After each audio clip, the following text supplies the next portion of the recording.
nung una hindi ako apektado. Pero along the way, araw-araw kong naririnig, parang naging real siya sa akin.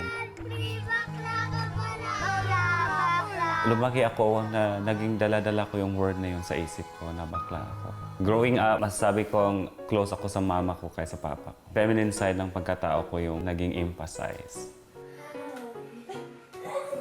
Dahil sa Kristiyano ang kanyang ina, tinuturuan si Godfrey tungkol sa salita ng Diyos at pagdarasal upang tumibay ang kanyang pananampalataya.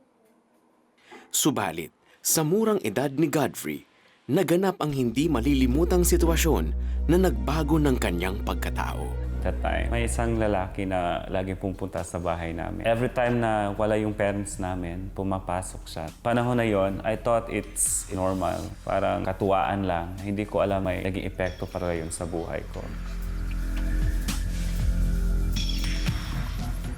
Hindi nagtagal, mas lalong nagbukas ang kaisipan ni Godfrey tungkol sa mga gawain na akala niyang huhubog sa kanyang pagkatao. Nung high school, nung nasa third year ako, may nakilala akong kaibigan. Siya yung naging comfort ko during that time. Nagpaparenta siya ng pocketbook. Tapos kinahiligan ko magbasa ng pocketbook when I was in high school. Ano na kayo? Thank you ulit ah. Balik ko lang.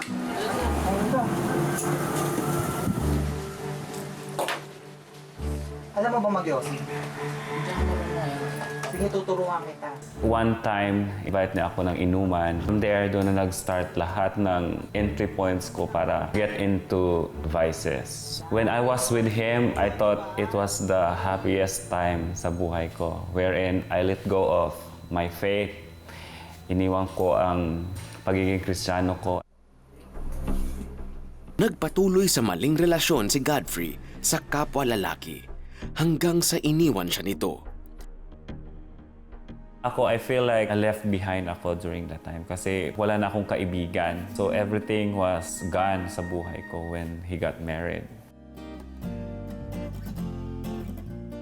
Ngunit, nagbago ang pagtingin ni Godfrey sa kanyang buhay nang maimbitahan sa isang gawain. Napasok ko sa Waywang when kakilala ng church namin yung leader ng Waywang Bohol dati.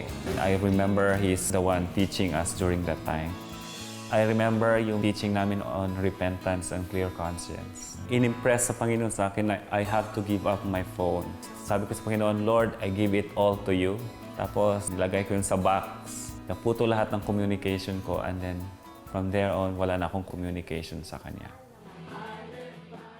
Ngayon, isang staff ng YWAM o Youth with a Mission si Godfrey, bit-bit ang mga natutunan sa buhay. Verse na pinapanghawakan ko ngayon ay nasa Psalms 94:19. Ang sabi doon na, when doubts filled my mind, your consolation brought joy sa buhay ko. Naging malaking bahagi to ng buhay ko when I was struggling with my doubt towards God and with my identity. Napuno yung pag-iisip ko ng mga pagdududa about sa Panginoon. But when God revealed Himself to me, He filled my heart with joy and peace. Ang pagbabago ay isang choice. Kung gusto kong magbago, tapos sabayan mo ng pagiging open mo sa mga taong nasa paligid mo. At ibigay mo yung will mo sa Panginoon, sabihin mo, Lord, not my will, but your will. Ang pagbabago ay mangyayari sa buhay mo.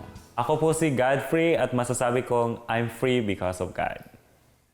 If this story touched your heart, support CBN Asia and help bring God's miracles into more homes. Tap to donate today.